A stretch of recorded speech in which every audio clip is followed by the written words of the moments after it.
dal leen jàmm ci Touba Mbella TV ak Touba Mbella TV abonné wul nga daal di bës tous notification bi rek lépp yemb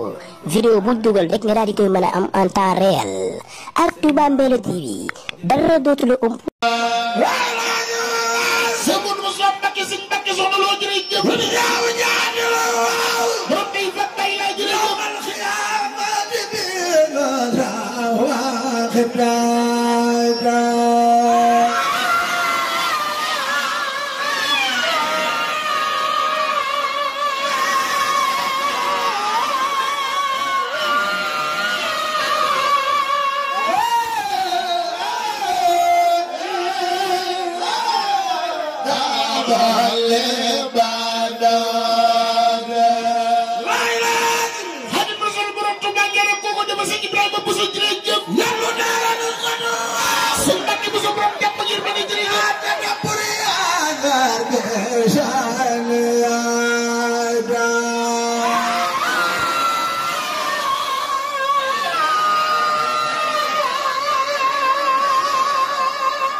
Serigne Khadim Gatas na jàngi fi ci mbir class 2025